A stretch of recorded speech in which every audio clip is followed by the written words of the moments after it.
Hello and welcome to Embrace the Narrative. This is the first battle of the Cypher Lords. We're starting a new campaign here and we're going to be focusing on the exploits of the Cypher Lords.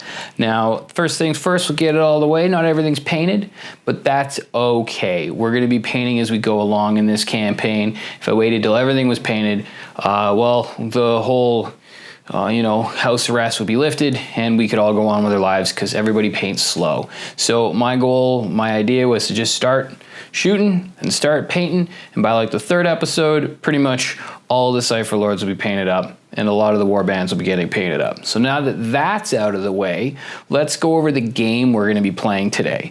I got everything set up beforehand. I did all the daggers and shields and got all that stuff out of the way because that's boring and you don't want to sit around and watch that. And so today, what we're doing is a realm stone hunt. The Cypher Lords, as we all know, are out for magic and control. They like to inveigle, and they like deceit. And they know that they can do more magical things with realm stones. And in this region, riches are the only language anyone understands. So there are realm stones. You know what? I used the wrong objective tokens, given that it's just realm stones. So we're going to put out 4 realm stones that have all magically landed above ground on these platforms as the mission dictates. Put them on a platform 4 inches away. And so that's already been done. And today's twist is Battle Frenzy. So I'm going to have to remember to add 1 to the attacks characteristics of every attack action made by fighters that have a range characteristic of 3 or less. So if I forget, let me know in the comment section how much of a difference that would have made in the battle. But I should be able to remember it because, well, it's everybody. So I'll literally have to do it for everybody.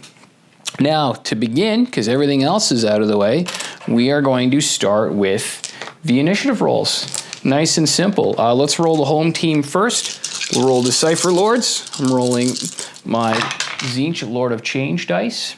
We got a 2. That was a 2. So we already got 2 2s. We got 3 2s. We got 4 2s. We got a 3, a 4, and a 1. Okay. 4 2s is a good way to start. Guys, did I roll too many dice? I'm only supposed to roll 6 dice. So we're going to have to re-roll that. That dice is supposed to be my wild dice. So we're going to re-roll. We're already starting out great. Now I got 2 6s. What else did I got? I got a 4, a 5, I got 2 5s, I got a 4 and a 1. Okay, now we're gonna go over and roll 6 dice for the Untamed beasts. Let's see what our opposition gets. We got 1, 2, 3 1s, a 2, and 2 3s. So they're looking a little bit stronger, but they only have 1 single. Now, because the Cypher Lords rolled the most singles, they get to decide what they're going to do with their first Destiny dice. And usually you would set those aside, but they've started out in really close quarters combat here. By the way, the point of the Realm Stone Hunt is the battle's going to end after 3 rounds, and whoever has the most fighters carrying treasure wins the battle round. The Cypher Lords don't have their dagger coming in until the 2nd turn. They're going to come in from the center point. And the Untamed Beasts are already in strong position to grab 2 objectives here. The Cypher Lords, I think, are behind the 8 ball. But we'll find out. Maybe they can kill somebody and get them to drop that piece of Realm Stone shard. Do they want to start first? Maybe, but they definitely want a triple, because with a triple, the Cypher Lords can teleport character, and a 666 means that the leader can move somebody to be within 6 inches of them from 12 inches away. So not even theoretically, but actually, that leader could suck one of these models back from the back corner and land it 6 inches away from her. It would not be their turn when they landed, so they'd be at a disadvantage, but boy gosh, would they have covered 18 inches of land. So that could come in very big handy. So we're going to go with a 666, 2-2s, and singles. And now the Untamed Beasts have a 3-3. We already talked about this. If they wanted to go first, they would challenge and go with 2-2s. Or no, just throw down a, doesn't matter. Throw down a 4. They would just throw down another single. Or they could make another triple. They could make 3-3s. With 3-3s, they can make that beast pounce. They can do their harpoon snag, which will yank somebody down. We're going 3-3s. They're going to go second. You don't even always want to go first anyways. There's usually not a massive advantage in being one of the first to make a move. So we're going to take it to the game. We're going to set aside these fate dice. We're going to scrub the ones that don't matter. And we're going to put these in a position that the audience, that you can track. You should be able to see those dice there. And you should be able to see these dice here. These dice are beautiful, these Zinch dice. Common knowledge, they're kind of hard to read. But such is the way of the Lord of Change. Okay. For the first maneuver, I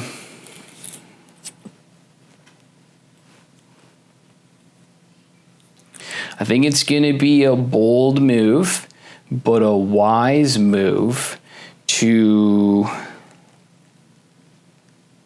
Oh, gosh. See, I would like to activate the hero immediately and use that teleport, but then she can't activate, which means she can't attack.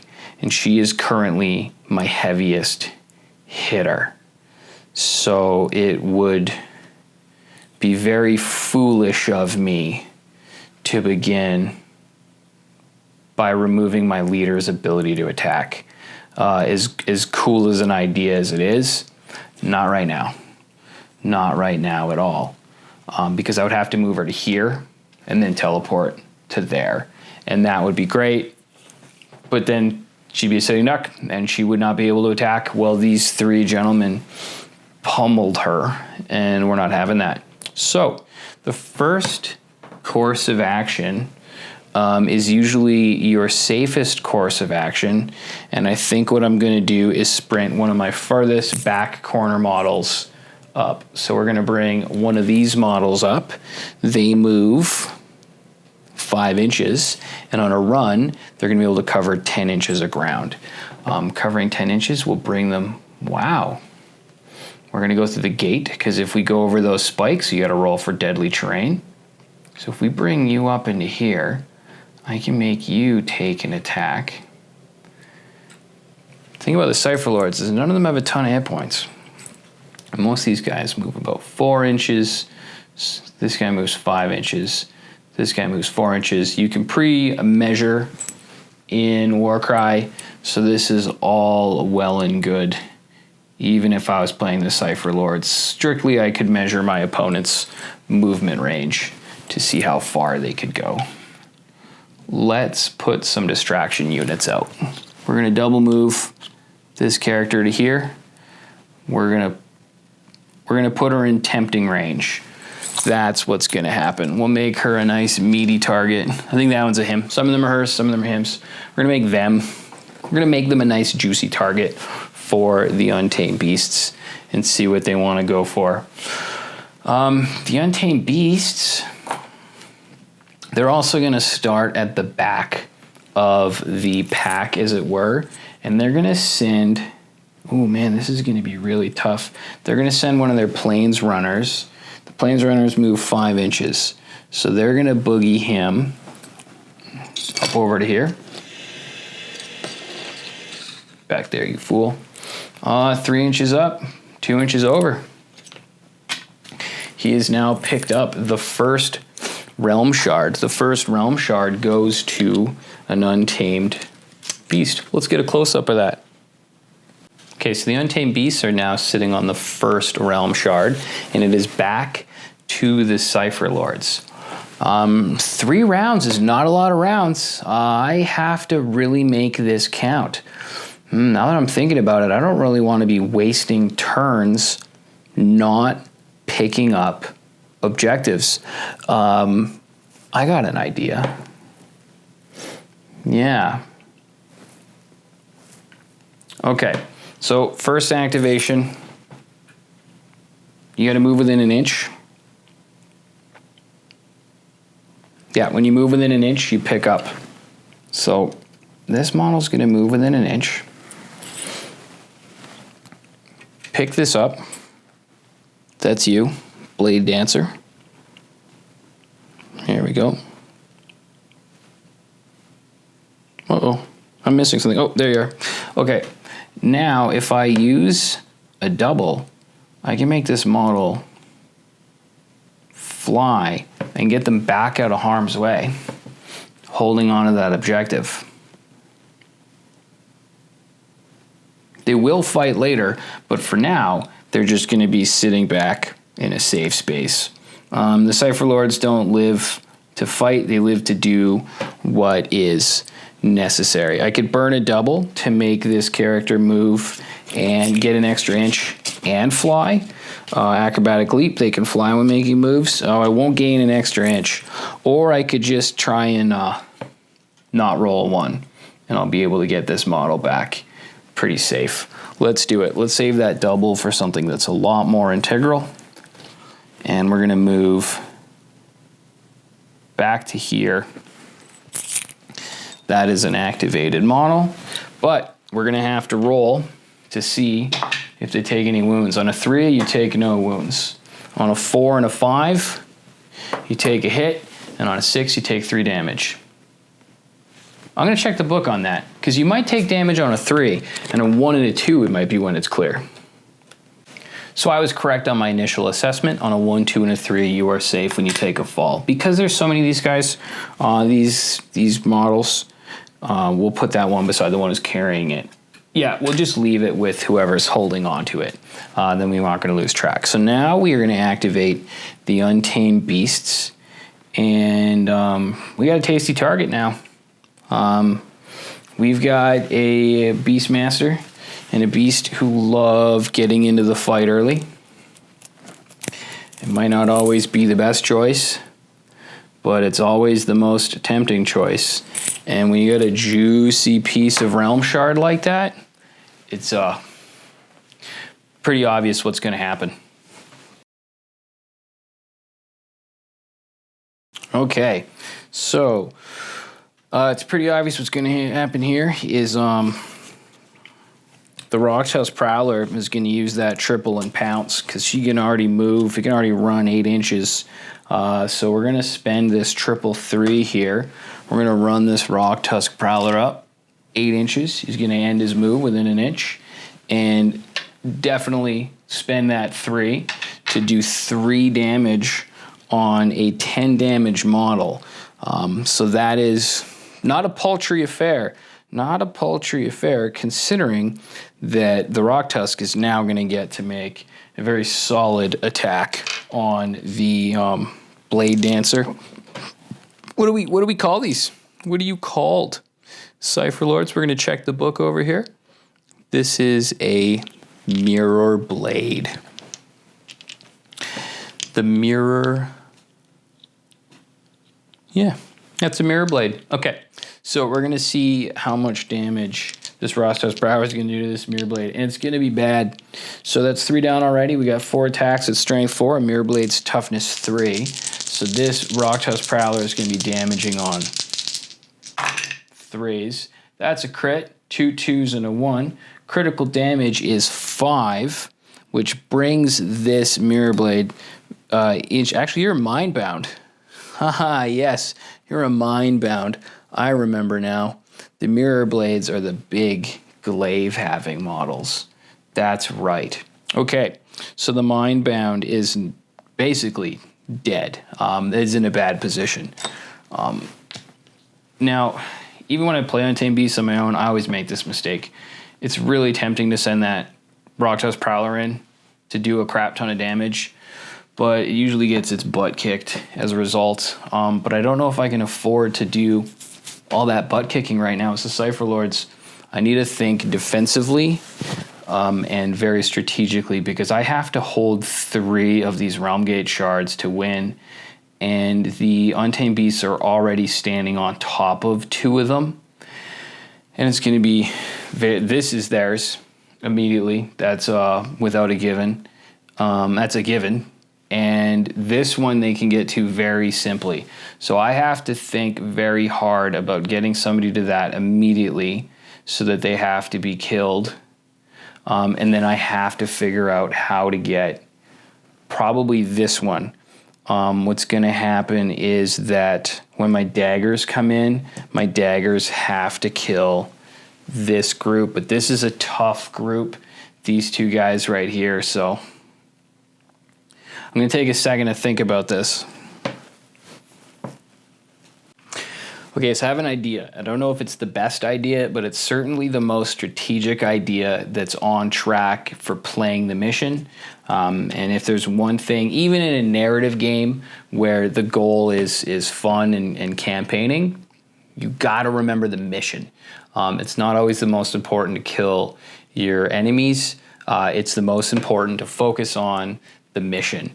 And the Cypher Lords need these realm stones. That is where they draw a lot of their magical powers from. A lot of the potions that they make would be made out of these realms gate stones. And they're worth a lot back in town. They could go sell these realm stones and get a lot of cool gadgets and more potions for all the magic they do and new weapons. So they're really important to them. So here's what's going to happen.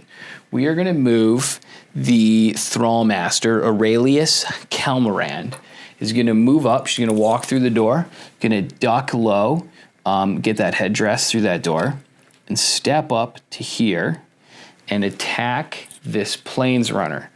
Before attacking the Plains Runner, what's going to happen is she's going to use the triple and cast the Shadowy Recall, and she's going to pick this already activated minion right here,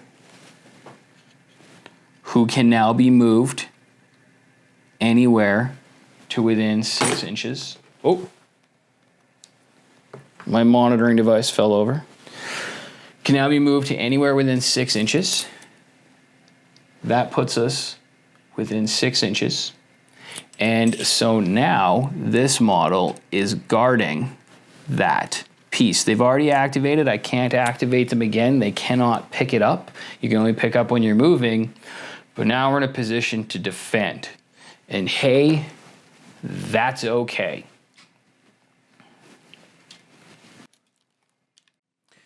So after having Shadowy recalled the Mindbound over to the position, our leader is going to take an attack. He's not killing the most powerful model on the Untamed Beast side, but it's going to be removing a model altogether if everything goes to plan. The Thrallmaster gets 5 attacks at strength 4, and this is a tough 3 Plains Runner. So we need 3 ups to make this happen. We got a crit, and we got 2 3s. Let's see how many damage we do with that. That is 10 damage and a dead Plains Runner. Boof. That is 1 less model on the battlefield for the rest of the Cypher Lords to deal with. It. Was that the best use of the Thrallmaster's time? I'm not entirely sure right now, but I know that we're in a strong position because one of these guys could have just ran over and picked that up right away. And it's going to be a little bit harder for them to do that now. And the best part is I used the model who'd already activated. Not just a model who'd already activated, but a model who started the game in the back corner, ran 10 inches, and got teleported another 10 inches. Cypher Lords have some tricksy nonsense. Okay, so for the next Untamed Beast activation, it's pretty choosy. I got to choose between this fight over here or this fight over here, but we've got some tempting. We've got some tempt. So I think that our Greatsword Untamed Beast is going to step in and go for a big smashing. We've got 3 attacks. I'll set these dice aside. Oh, no, what dice are we rolling? Okay, we've got 3 attacks. He is strength 3. Oh, no, the sword has 4 attacks. The axe is 3 attacks. Okay, we got 4 attacks. We're strength 3. Cypher Lords, toughness 4. That means we need 5s and 6s. That's a 5. That's a 6. Good gravy. That's going to be 6 damage on the Cypher Lord boss. Ouch. Ouch. That's a lot of hurt. Okay, so we stepped in, we attacked. That is a completed Untamed Beastman. Now we are over to the Cypher Lords for their next activation. Okay, what's important? What do we need to worry about? We definitely need to keep our leader alive. And I can move 5 inches through the door and under the stairs, which is going to help keep my leader alive. It unfortunately puts this character in a weak position, but that is okay because I got 2 more coming up the back here. So let's do it. We're gonna run we're gonna run through the door. We're gonna bust under the stairs, and we're gonna keep this Axe Master from attacking our leader. We didn't have to use the double because I could get to with 1 inch anyways by attacking, by running regularly. So I think that if we use a double and get an extra attack, it might be to our benefit. We've got 4 attacks. We're strength 3. He's toughness 4. We could have 5 attacks. We do 3 on the crit.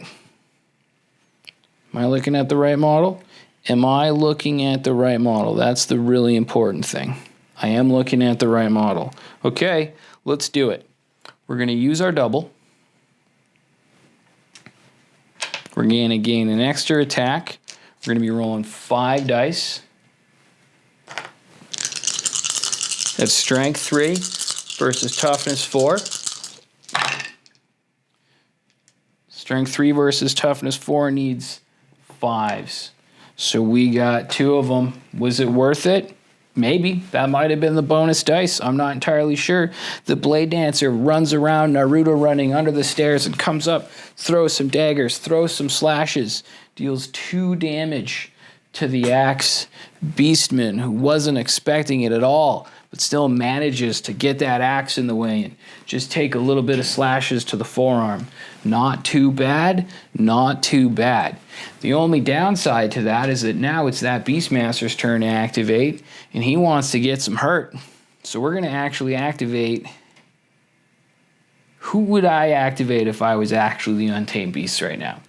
Let me know in the comments. If this was your turn, what would you do? Would you move to punish this guy right here for coming up and swiping at you with a sword? Or would you try and use maybe your Beastmaster and deal with this nonsense right here? This isn't changing. This isn't going anywhere anytime soon. But this guy's now locked down. He can't attack at all, or she can't attack at all. So that area isn't going to change one bit. Well, knowing that area isn't going to change at all, but this section here might actually see a little bit of change because these characters are going to get to walk in pretty soon. Let's do it. Let's run up the Beast Speaker. She moves 5 inches. She'll also be able to make that beast attack again. So she's going to do some awful things when she gets in there. So she goes 5 inches. You can't move through models. You got to go around them. So she can get up to here and attack 4 inches. Can you reach your attack from there? No, you cannot. So we'll move her a second movement of 5 inches. Get into... Oh, you know what? We can actually do this in a different order. This is something that we can do. You can use your abilities in the middle in between movements. So after you activate one thing, you can activate another thing. The Untamed Beasts have the Beastmaster ability. Within 4 inches of that fighter, make a bonus action. We're going to burn this triple. We're going to call this triple a double, because this triple is going to allow the Rock Tusk Prowler to make one more attack on this model right here, this Mindbound. So we've got 4 attacks at strength 4, pummeling into a toughness 3. 3 ups, and this model's really wounded. Oh goodness. Oh gracious. Oh golly. Let's take a quick look into that dice box there. That is 1 dead Mindbound. Oh goodness. Oh gracious. That's 9 damage on a 10 wound model who already had 8 wounds. So that is the first dead Cypher Lord who drops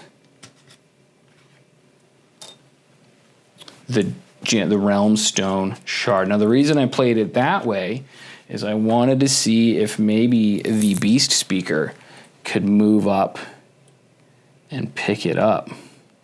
And it would look like,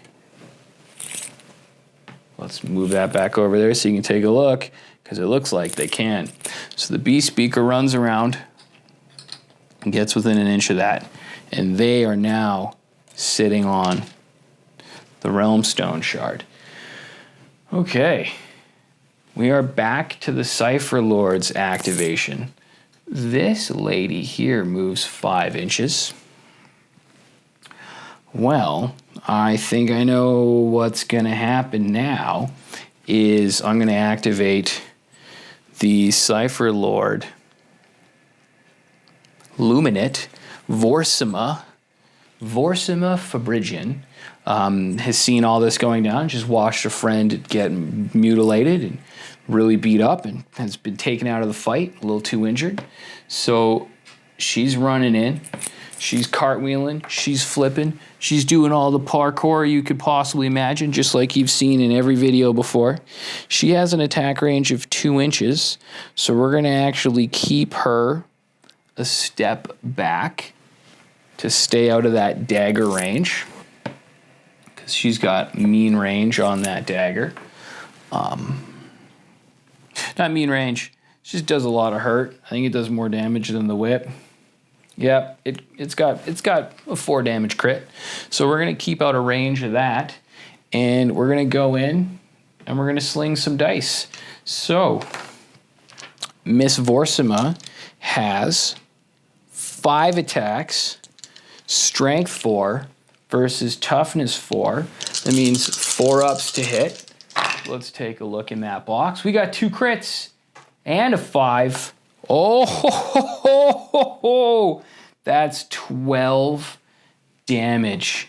Oh my gosh. The Beast Speaker gets hit back. Vorsima is not happy about losing her friend, and has let the Untamed Beast know about it. That is an almost dead Beast Speaker.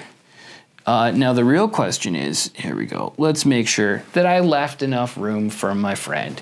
This being a narrative game that I'm playing by myself, I can do whatever I want. If I want to move a model a little bit afterwards, I'm going to move that model a little bit afterwards to make sure that the story gets to be told, and that we're not stuck in a position that we wished we had adjusted something by a little bit. This isn't a tournament. That's not how it works.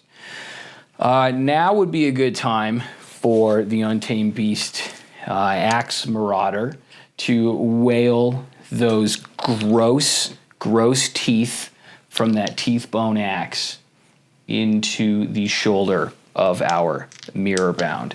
So let's take a look at what that's gonna sound like. It's gonna be a 3 dice attack at strength 4 going into a toughness 3 model. Ladies and gentlemen, you know how that goes. 2 hits that deal 2 damage each, do 4 damage on a very squishy Cypher Lord. Very squishy, but very hard hitting. Cypher Lords are a tricky pickle. Wow, well, I just remembered that he's loaded up and angry. He smells blood. He wants more blood. That is 2 more hits that each deal another 4 damage, putting her at 8 wounds. Let's make this a 5. Let's keep this a 3. And she is in a very, very precarious position. Okay. The Cypher Lords have taken some damage. And their hard hitters are still not on the battlefield. They're yet to come. Okay, we got no more ability dice left. We've got more models with 2-inch attack ranges. That's not the piece that I wanted to move. That's the piece I wanted to move. So we're going to come in here. We're going to move up 5 inches. We're going to bring this Cypher Lord up to within 2 inches again and see if she can finish the job. This Mirror Blade has 3 attacks at strength 3, 1 damage, 4 crit. Let's see it. Let's see it. Oh, you didn't see them land live, but you can tell that I didn't do anything to change it. That is a very dead Beast Speaker. That is 8 damage. 8 damage is a completely out of action Beast Speaker. Holy smokes. Now, she might not be dead. You don't know if a model's dead until the post-game wind-up, and this is the Trial of Champions. So models can die, and when they die, they have to be bought, and they can only be bought if you have enough glory points to buy them back. Now, when she went out of battle, she dropped that Realmstone Shard, which is now up for the pickings. It cannot be grabbed until a movement phase. Cypher Lords are, this isn't as bad as I thought it was going to be. They're doing okay, but once again, they still don't have all their models on the pitch. So that being said, the Javelin Chukka, what's he like to be called? He's a First Fang. This is Tathu Limb Eater, because the first Fang got killed in the last game I was playing. Tathu moves 4 inches. He's got to move 1 inch forward and then 3 inches up. He only moves 4 inches, so he actually can't climb up in his first round of movement because he would land here and then he couldn't climb back down. You actually have to be able to move 1 inch onto the platform.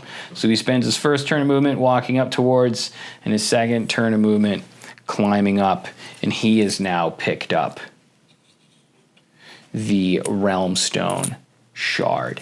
And the Cypher Lords have no more models to activate, not on this turn, and so their leader, the Heart Eater, is going to wade forward into battle like a good leader should.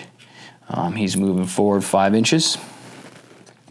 Just brings him right to here. And what do you think? Should he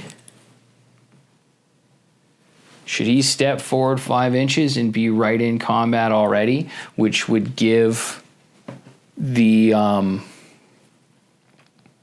Mind Stealer the advantage to take 2 attacks on him next turn?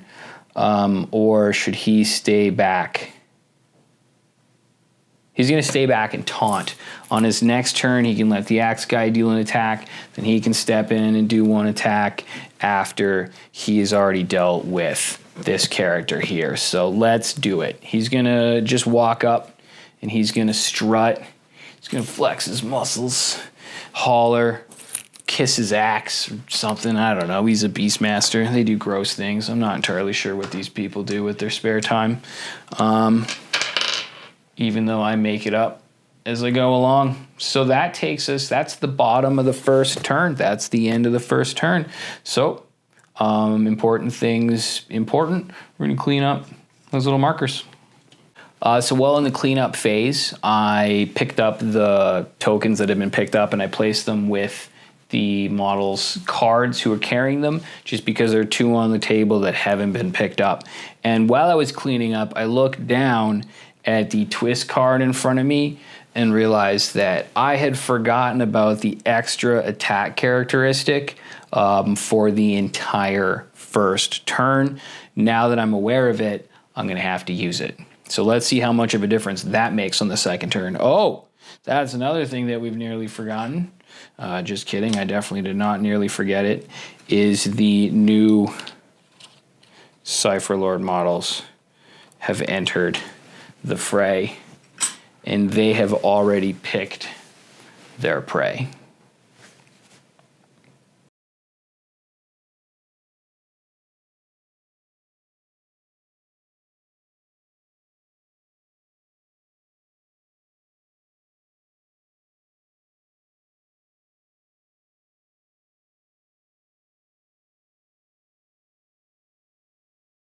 Right, and like all great games should, this one will start with an amazingly crafted initiative roll. We're going to start out again with the home team. We're going to start rolling for the Cypher Lords. 6 dice this time, not the accidental 7 like I did last time. We've got a 6, we got 2 6s, we've got a 4 and a 5, we've got 2 4s actually, 2 6s, and a 2. Okay, that ain't bad because I got a wild dice. Now we're gonna roll for the Untamed Beasts. 6 dice, just like the Cypher Lords. I absolutely love this system. It is probably one of my favorite systems that has ever been created when it comes to determining initiative. We got 2 5s, we got 2 4s, we got 2 1s. So that means that no matter what happens, the Cypher Lords are going first, but the Untamed Beasts are gonna get to throw down a lot of hurt because they're already getting 1 additional attack, and then they're gonna be able to use that double to get another attack. So someone like the leader who has 4 attacks, yeah, he's rolling 6 attacks. So somebody's gonna die. That's awful. Well, I'm gonna make my wild dice another wild 6 because that ability to pluck models and place them anywhere on the battlefield is massive when it comes to strategy.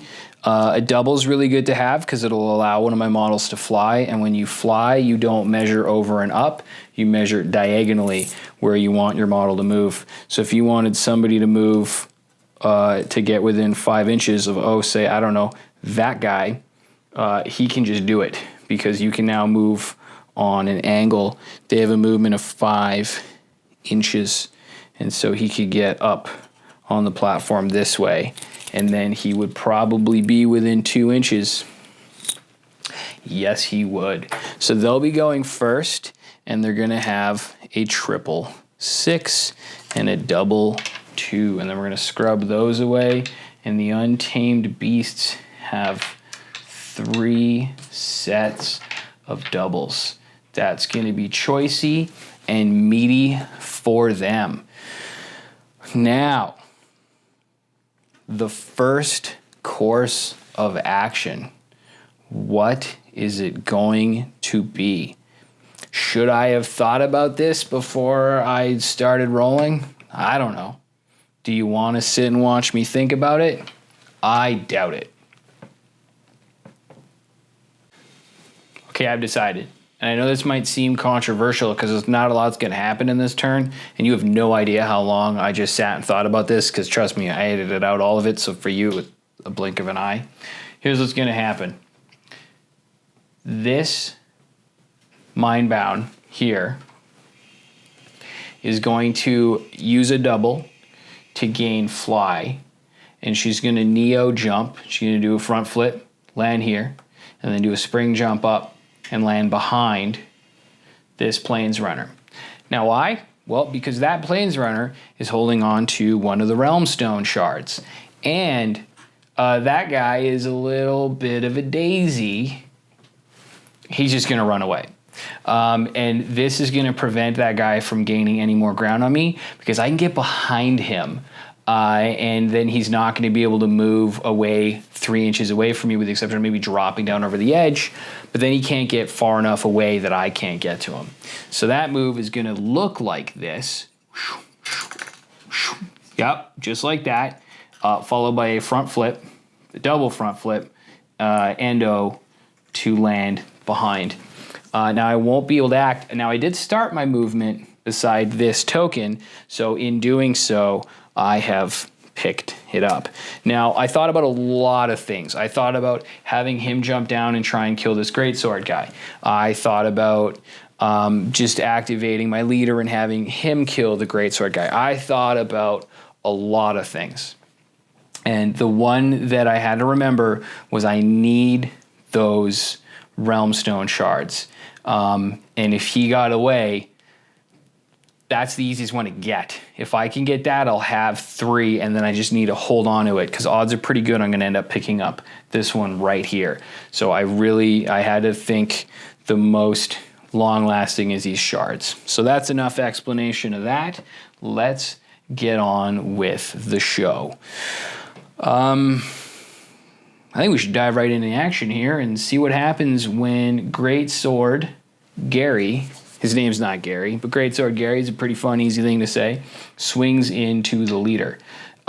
You darn right, he's going to burn a double and get an extra attack dice. And so he is going to be swinging. This might kill my leader, guys.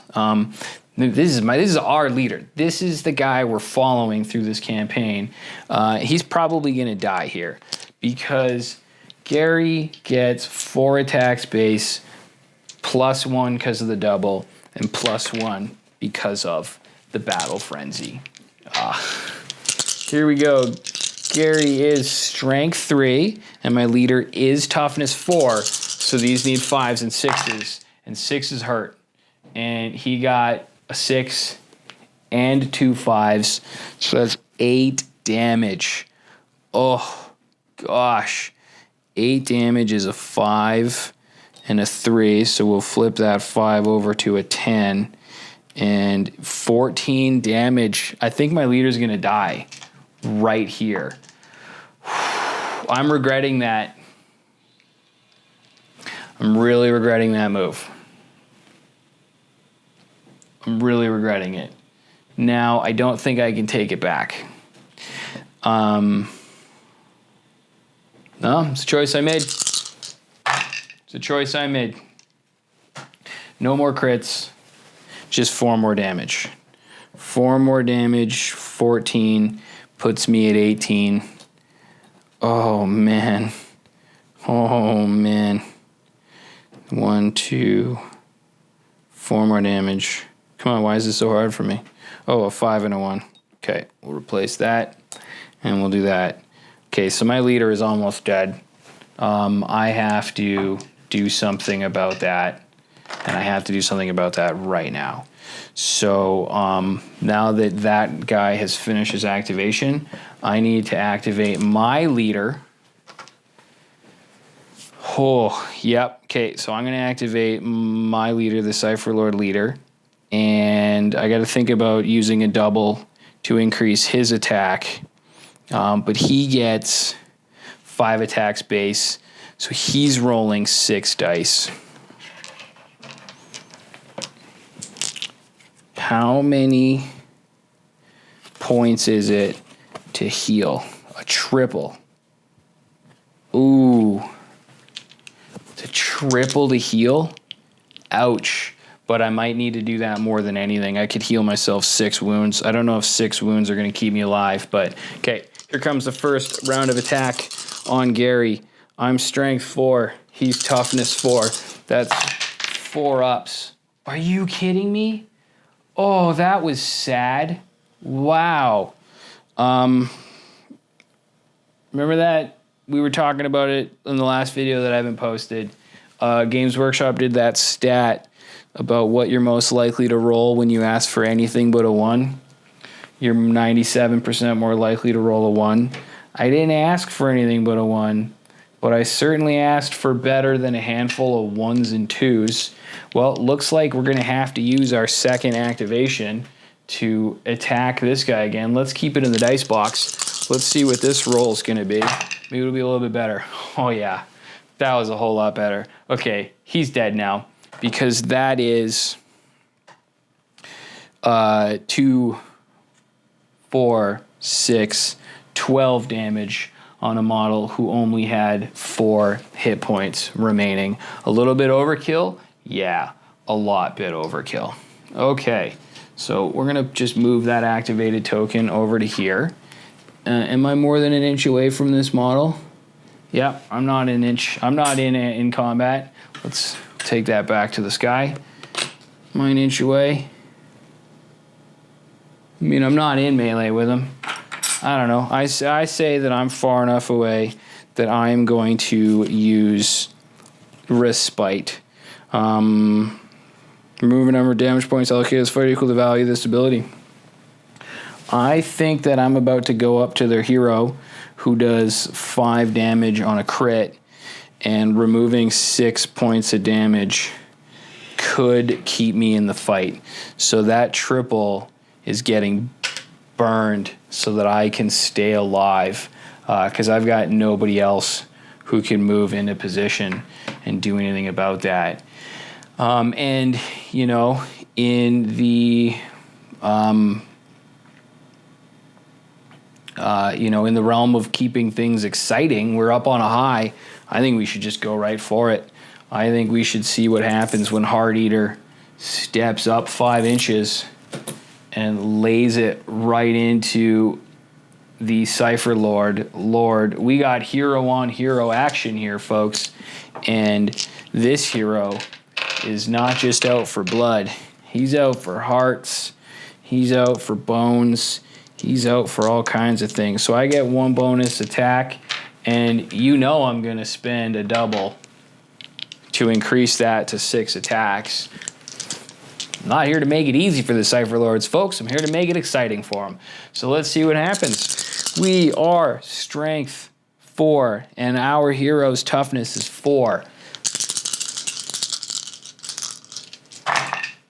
That's 3 6s.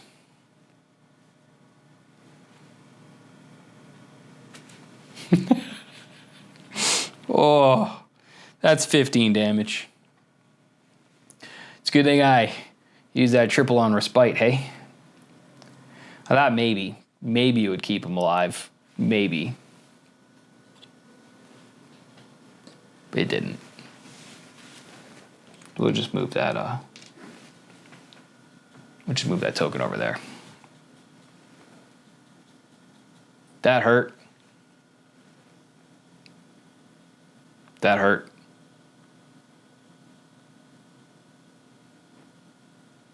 That hurt. Well, in hindsight, I can only wonder what would happen if I had attacked that guy with my hero first. I just wasn't really thinking about how much damage that greatsword wielding Untamed beast would do. I could have killed him before he wounded my leader and then moved my leader up to attack. But hindsight is far sharper than foresight. So that was the Untamed Beasts activation. Now the Cypher Lords have to make some decisions before they too get slaughtered. Okay, my choices are back here. I move this kid up into battle here. I burn a double, and I make him fly. I already burned the double to make him fly. That was the choice I made.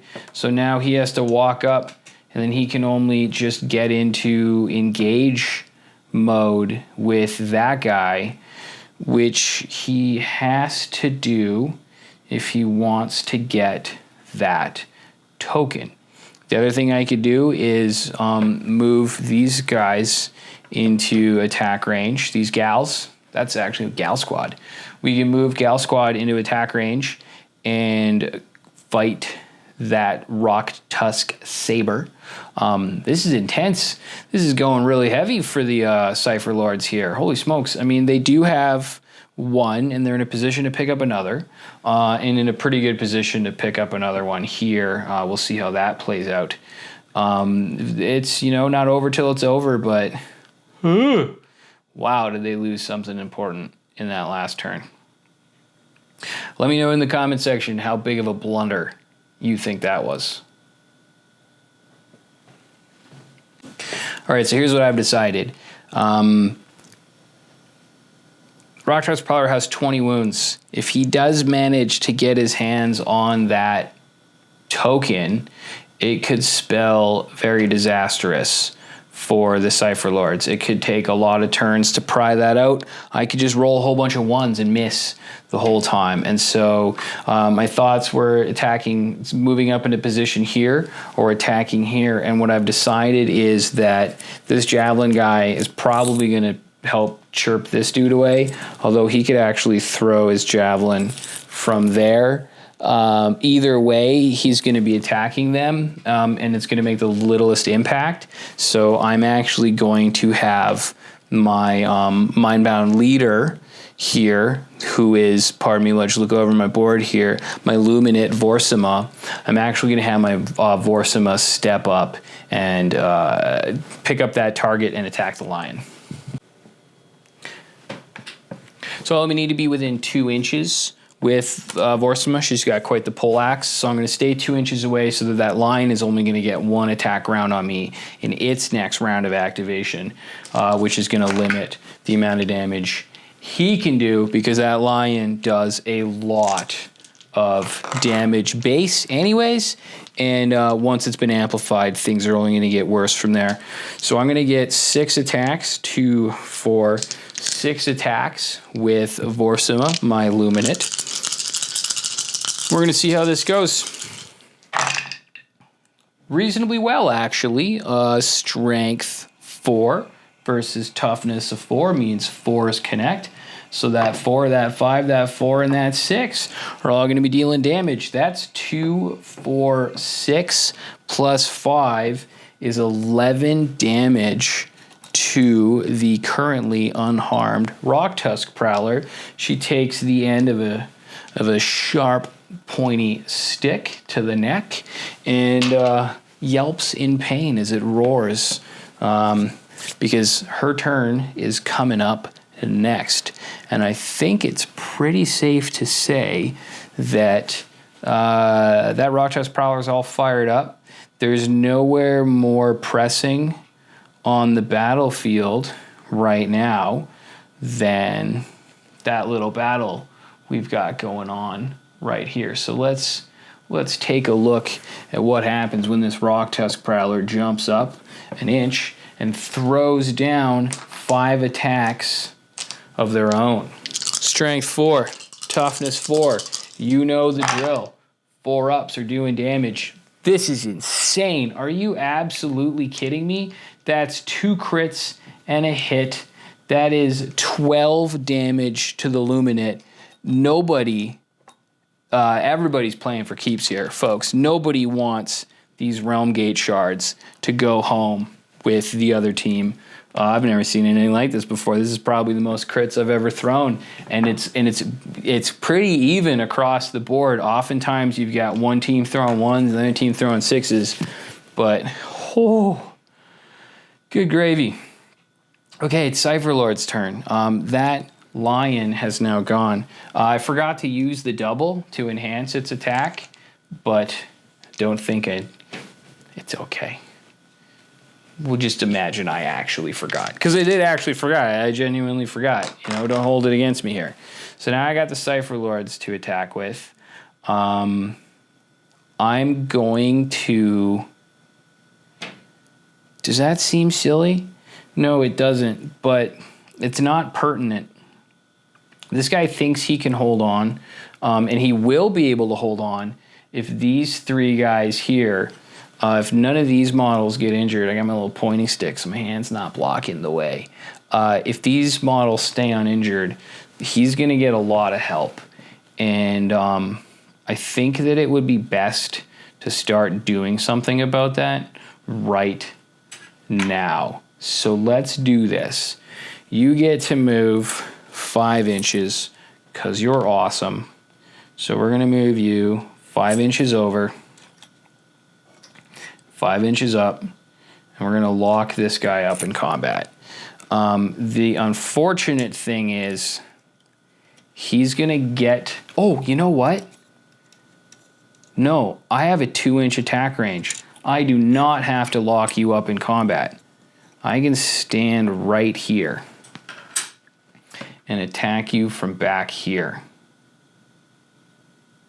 Then... No, that doesn't matter. He's got an 8-inch attack range with his javelin, although it's not +1 to anything that's over 3 inches. So if he wants to use that javelin, he's not going to get his full range of attack. You know, I don't like that move. I don't really like that. I don't like it at all. But I think I have to make it. I think that I don't really have a choice. If I lock him up, he has to use his axe against me. His axe is a lot weaker. 3 attacks, strength 4. 1 hit. The javelin is 2 attacks, 5 crits, but but it's only 2 attacks. So we'll be able to do 6 attacks the other way. So that's just how it's got to be. I don't really have a choice. But he can run away. Okay, I got to lock him up. Because if I lock him up, then he can't run away. So I got to lock him up, because otherwise he could just run 10 inches away. He doesn't seem like the kind of guy who would run away, but maybe he is. Who knows? Okay, so I don't really like it, but it seems like the best course of action for me to take right now. No, it doesn't. I don't like it. I'm not feeling it, guys. I'm not feeling good about it. We're going to take that move back, and we're going to attack with this Mirror Blade right here, who has been hurt. And if I don't attack with her, she won't get to attack at all. So she gets 4 attacks base plus 1. We're going to do a lot more effect here if we attack this way. So, yeah, we get 5 attacks. We are strength 3, which isn't awful. It's versus toughness 4. I need 5s and 6s, but I'm going to get a whole lot of attacks. That's 1 5. It ain't great. That's only 1 damage to the guy with the axe. 1 damage is really lame, but that's okay. I got a second round of attacks here. I got 4 dice plus 1. Here we go. Let's see something nice happen. Let's see something nice happen.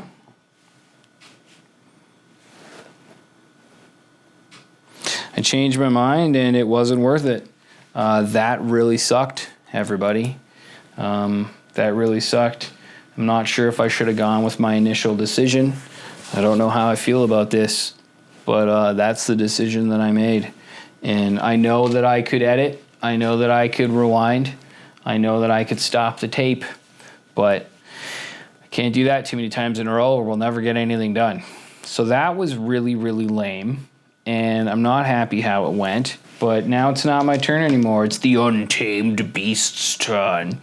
And Javelin Jerk right here has an 8-inch attack range, and he can poke out and completely finish that mirror bound, which is going to happen because then that's going to free up the axe guy, and he can move down here or he can move over here and help out his friend, but he can generally just do things that are more important than fighting a pawn.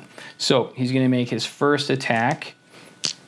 I can't boost it because it is a 8-inch attack, so it can't be boosted. It's 2 attacks. It's strength 4 versus toughness 3. So we just need 4s. We don't got them. That's a 2 and a 1. That's a miss. We're going to do it again. We're going to see what happens. That's a 2 and a 4. The 4 does make it through. It's a basic attack, so it does 2 damage, which unfortunately is enough. That was all we needed. This character only had 10 hit points and 8 wounds, as you can see down here as I'm pointing at with the pen. I'll use my pen, my indicator. So unfortunately, she gone. That does it for her. That is 1 out, mindbound. Okay, so the Javelin guy has now made his attack, which was to great effect, and freed up the axe guy.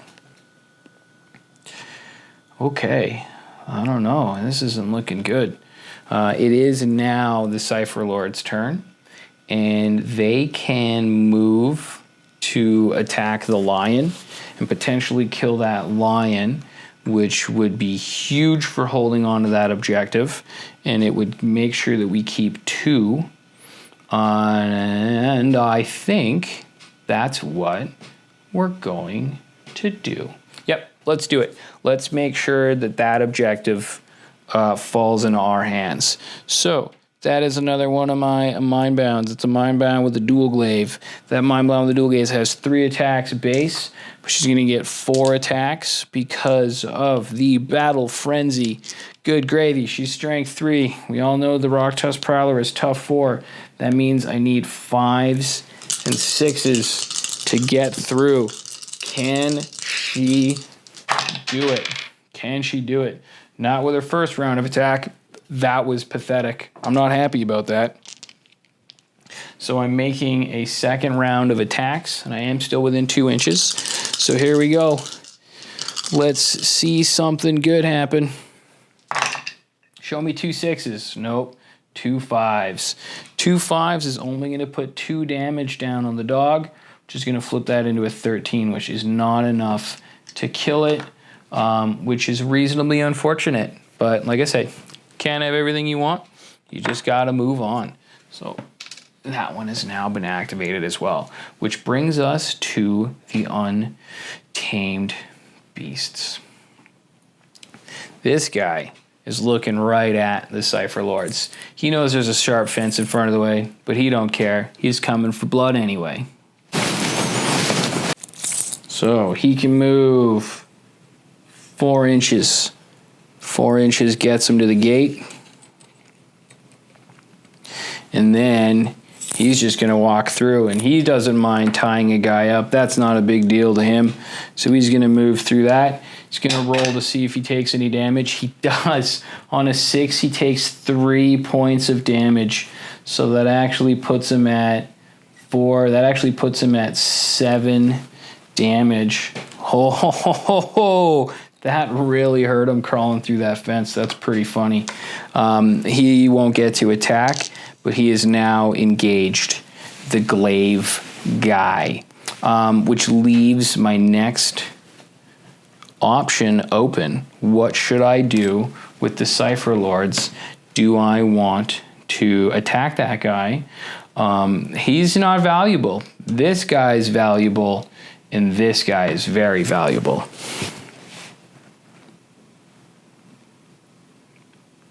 So here's my options. I can try and attack this guy, who's going to be really hard to dislodge. This is the bottom of the second turn. Or I can sprint 10 inches towards the other plains runner to try and cut him off and make sure that he doesn't try and run away. If he wants to run away, he's got to run this way. Or he can run that way. If he runs that way, he's going to run out of space.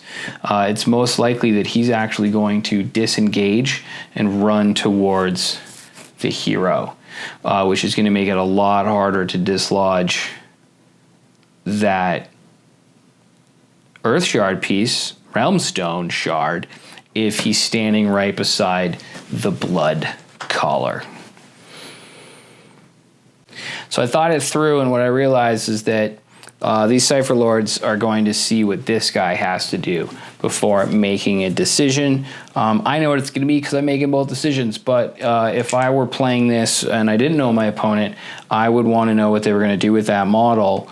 And so I would try and put it off and leave him alone the longest possible. So I'm going to deal with this Axe Bearer right here by having my Mind Glaive, I believe is what they're called, the mirror blade with a glaive. Deal with this Axe Bearer here. So these guys get 4 attacks. We're gonna get it plus 1 attack because of the Battle Frenzy. These guys are strength 4 versus a toughness 4 model, which, as you know, means 4 ups to hit and 6s are crits. Well, that was massive. That just did 10. Where did this dice come from? How many dice did I roll? I rolled 6 dice, right? No, 5 dice. I don't know why that was there. All I know is those are 2 hits and 2 crits. So that is 14 damage to a guy who was already hurt. Even if he wasn't hurt, that would have actually killed him in 1 activation. So that was only his first activation. He now gets to take a second action, and I think it's safe to say that second action is going to be to climb. He's 1 inch away, and then it's 3 inches up, and he moves 5 inches, so then he gets to move an inch. So it's 1, 4, he gets to move an inch. So he's here. He's going for it. He's closing in on the Javelin guy on his next activation. So we got this Planesrunner here. We got this Planesrunner here. This Planesrunner here is going to make his escape. He's going to move 3 inches away and drop down. When he drops down, he might take damage. On a 2, he does not take damage.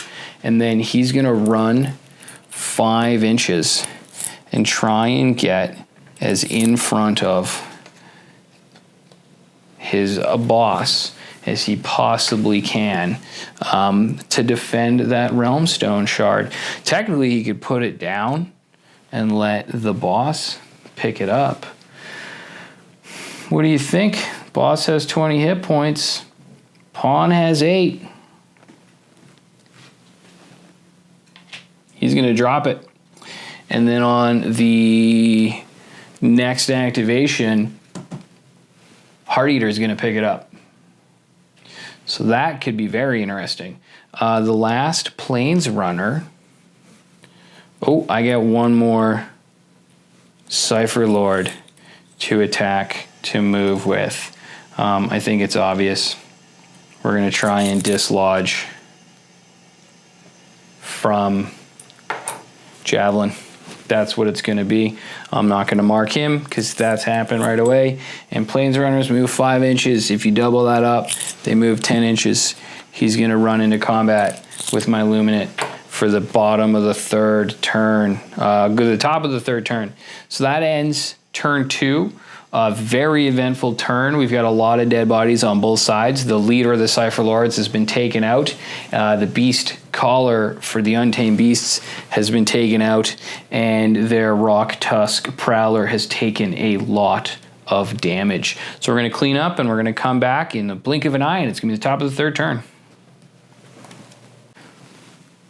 Okay, so I took care of the cleanup, and while I was cleaning up the movement tokens, I decided to flip over any cards for any models who've been taken out of the battle, just to avoid any confusion. When you look down, you know exactly who's remaining. I suggested it's a really good technique to help keep your head in the game. In the break, I had time to kind of think about things and assess things, and this is tight. This is a really, really close game. It's been a lot of fun. There's been a lot of criticals. A lot of guys getting one shot, which has been absolutely phenomenal. And it's anyone's game right now. This could go any direction. One of the things that I did realize that was kind of funny to me is I had this Mindbound here go after this dude who had one of the Realmstone Hunt shards, completely forgetting that you can only carry one Realmstone shard at a time. So if he managed to get him down and knock the Realmstone shard out of his hand, he wouldn't have been able to pick it up. He would have just been able to guard it, and I would have had to get somebody over to go pick it up anyways. So it's kind of funny how around the board they've gone, and then he just kind of chicken shitted. He just kind of ran like a chicken all the way back into the middle of the table. And this was one of the random layouts that I picked out of the card. I didn't pick it. I shoveled them and I drew one. And I think it's really fun. I think we've really used a lot of the battlefield, and we've used a lot of the board, which is always one of my favorite things to do, is to try and make sure the models interact. So the fact that the randomly drawn objective forced the models to go to each 4 of the terrain pieces is great. Super cinematic, super fun, super narrative. I absolutely love it. Now, we are at the top of the 3rd turn. At the bottom of this turn, it's all over. So every turn is important here. Everything matters. And we are going to see the initiative rolls happening live. I don't do those off camera. I like it when you get to see them happen. So let's see the Untamed Beasts initiative roll first. What are we looking at? Tell him what he's won, Johnny. We got a 6, we got a 5, and we've got a quadruple 2. That is 2 singles and a quad. Their quad's pretty gnarly. It allows their leader to do some mean stuff. He can add to his attacks and strength characteristic. A quad 2 will add 1 attack and 1 strength. Not really going to be that incredible, actually. So a quad 2 works out really good for the Cypher Lords. What are the Cypher Lords going to roll? Let's get our 6 change dice. Let's roll them up. Let's see what the Lord of Change has in store for us. Not a quad and not a triple. That's a little bit disappointing. That's a double 2. That's a double 1. That's a single 6 and a single 4. It would have been nice to have a triple, I think. Not 100% sure. But I'll tell you one thing. That did not decide who gets to go first, because that is a tie for singles. We now have to assign the fate dice to see who goes first. And this is huge. So I know the Untamed Beasts are going to assign a single, and I know for a fact that the Cypher Lords are also going to assign a single, and it is going to come down to a dice roll. Who's it going to be? Who's going to get the first activation? Oh, between a 6 and a 5. Oh my goodness, the Cypher Lords get to make the first activation. Whew, that was hairy. Okay, this matters. This really matters. So what I think is going to happen is we're going to do the really important things first. This guy's got to die. Anything could happen over here. This could go anyway. The dog could kill him in one turn, and he could drop the token, and then he could step in and pick it up. And then we're down to 1 token. But if he can kill this guy in 2 rounds of attack, and I've got doubles, I've got extra attacks, I'll be swinging 6 dice. If I can kill this guy with 12 hits with this dude, then we have a guaranteed token right here. But on the other side of the table, if our Luminate can kill the wolf, who only has 7 hit points remaining, the Luminate has a far better chance of holding on to the token that it already has. This is such a crazy dilemma. I genuinely just don't know what to do right now, because this guy is equally capable of taking this guy out in 1 full round of attack. And the wolf dog can take her out in 2 rounds of attack. I mean, sorry, in 2 activations of attacking. This can go anyway, and this can go anyway. And let's say the lion kills the Luminate. I get to drop the token where I want, and then I get to pick. Okay. We are going to start here, and here's why. Because if the lion kills the Luminate, the token drops here, and on my next activation, I pick her and I pick it up. And then this guy is not killing. That guy is not going to be able to kill my my model. So I'm going to be able to hold on to that. That means that I'll have 2. And if these guys can kill this dude, I'll have 3, and we just ignore this one. It's been decided. The first activation is going to be right here. It is going to be this Mind Blade. My palms are sweaty. I'm so excited about this. My palms are sweating. Okay, so we're going to burn a double. We're going to give ourselves an extra attack for this whole round. We have 4 attacks base, which means because of Battle Frenzy and what's it called? Onslaught. We're rolling 6 attack dice. It's strength 4 versus toughness 4. You know the drill. That's 4 ups to hit, and we got them. We got 4 4s to hit. That's 8 damage to a model who has 15 wounds. That's halfway home. Here we go. The second activation. 6 more attacks. We got 2 crits. There it is, folks. That is 10 damage plus 1 more hit. That's 12 damage to a man with 15 wounds who already had 8 on him. The blade slashes, the flurry of uppercuts. He just can't block him with his axe. Dead. And as he dies, the token falls in its place. Holy cow. Okay.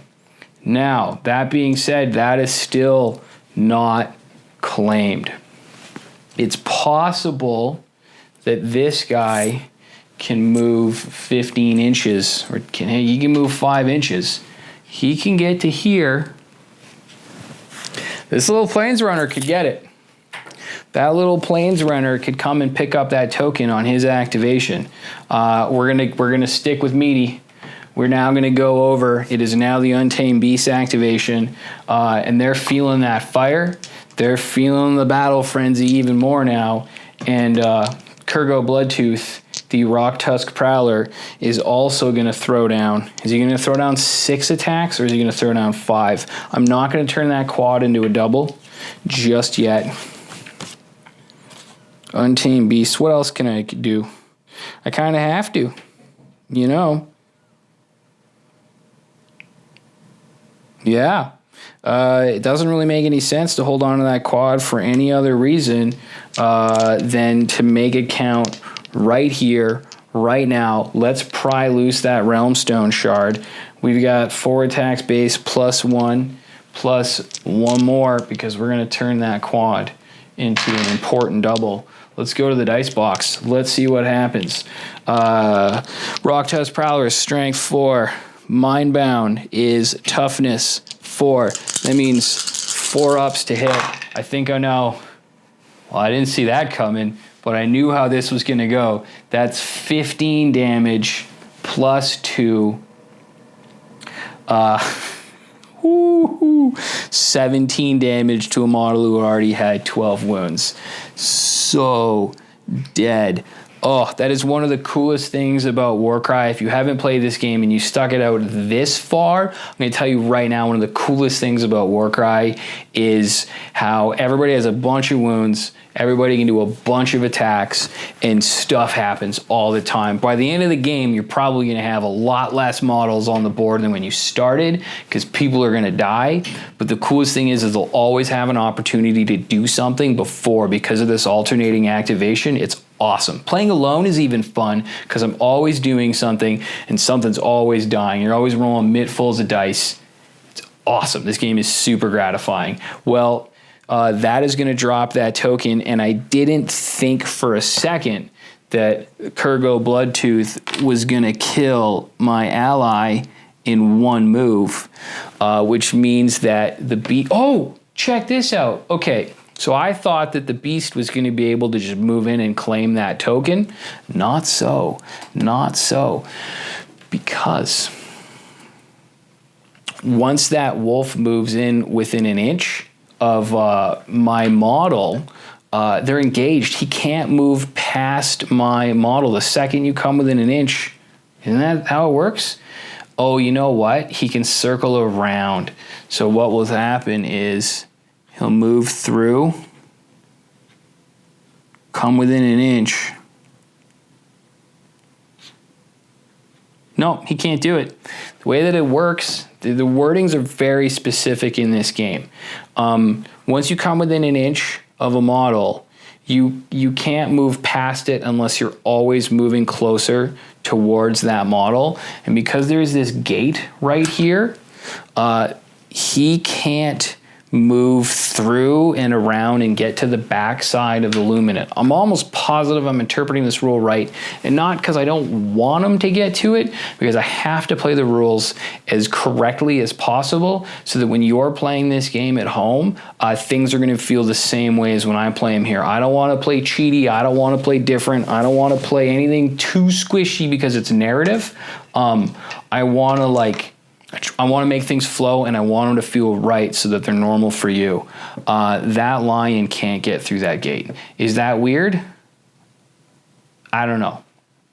I think he's guarding it, man. Like, all this stuff's happening in real time. This is all happening at the same time, and when he steps in, he is now engaged with that other guy, which also blocks the gate for that plains runner. So he'll have to go over the fence and take damage. So he can still do it, but the Rock Tusk Prowler cannot move in and pick up that pawn piece. So that does change things though, because I might not be able to get it in my turn like I was hoping. Okay, so that was a big turn for the Untamed Beasts, and it was a big turn for everybody. That changes things a lot. So now I only have one, and they have none. Until he activates and picks that one up, the Untamed Beasts have none. I thought it would be narrative to give it to the leader. He's got 20 wounds. It'll be a lot harder for him to die. Which I think for the... Oh, it's a Cypher Lords activation now. This is a given. I don't need to walk over and pick this up. That is an absolute given. What I could do is burn a double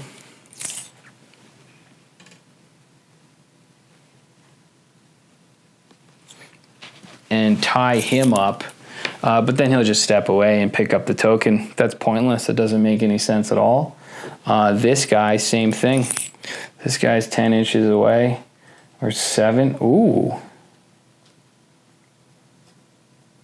I have a 5-inch move and a 2-inch attack. I can actually go hit that leader, but I don't know what good it'll do me. I take a second to think about this. Okay, I put a lot of thought into it, and I realized the most important course of action is that I need to pick up this token right here. Because if this guy crawls over the fence and picks it up, he can pick it up. You have to move within an inch of it. He can move within an inch of it without moving within an inch of me, which means that I can't attack him and I lose that token. Whereas if I disengage from the lion, I can then move 5 anywheres. I just need to make sure that he has to move to get into combat with me. I'm at full health. I've got 10 hit points, and these guys aren't known to do 10 damage in one turn. They actually can't. They can only do 9 damage at most, although he's going to have 4 attacks. So it's possible that something ridiculous could happen. Let's not put it past him. You can't disengage and re-engage somebody else, so I have to move away and back into the corner and just hope that he doesn't kill me, because this ends at the bottom of the 3rd turn. We're going to have to say goodbye to this token. There's no way for the Cypher Lords to claim it. So, and the other alternative, the other thing that could happen is I could pick this one up on my turn, but I think that if this guy runs around, climbs on here, and picks it up, I can kill him, which means he'll drop it, and then this guy can come in and claim it. So I have a pretty good chance that the Cypher Lords are going to come out on top if this guy goes for the token. So let's see it. We're going to do a disengage action, which takes us 3 inches away. You just have to get outside of an inch. Now I'm going to pick that token up, and then I'm going to move. I get to move 5 inches. What's the furthest away I can get from this dude? I think it's back here.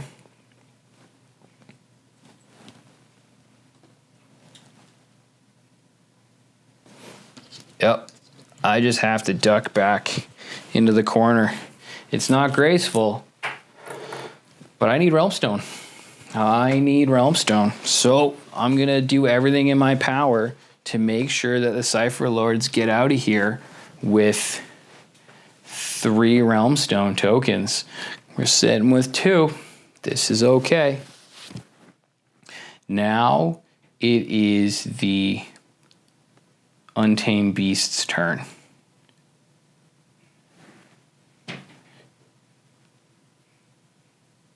Beast Lord can't carry. The Heart Eater cannot carry 2.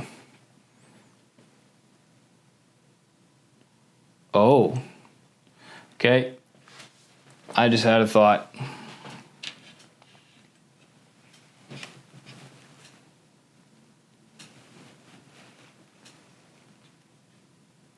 Yep. Okay, Heart Eater is going for this piece. He gets to move 5 inches. He's going to jump up here, pick this piece up.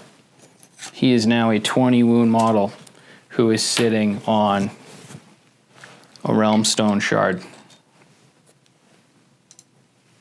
And it is now the Cypher Lords' turn. Okay, so when I was thinking about this ahead of time, that thought never occurred to me. So as a Cypher Lord player, I never planned out that as a possibility. So now things are a little bit different. The Beastmasters did that thinking that this piece was safe.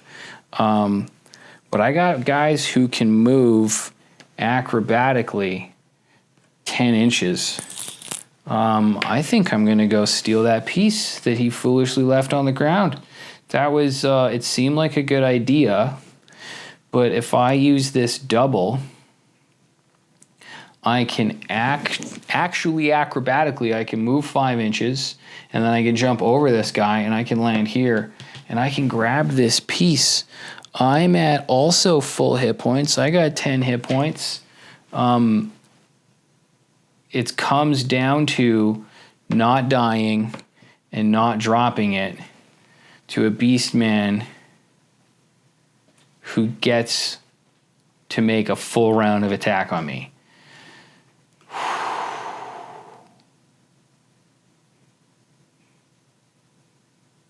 Do I like those odds? I don't really have much of a choice here. My other choice is attack this guy. Probably not going to kill him with 1 round of attack. I'd have to do 20 damage. That is not the most viable option. And then he'll be able to pick it up. I got to do it. I got to spend this double. I got to move a acrobatic 5 inches down to here.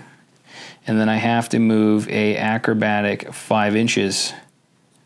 I got to jump over this guy. Oof. I'm going to land outside of an inch from him.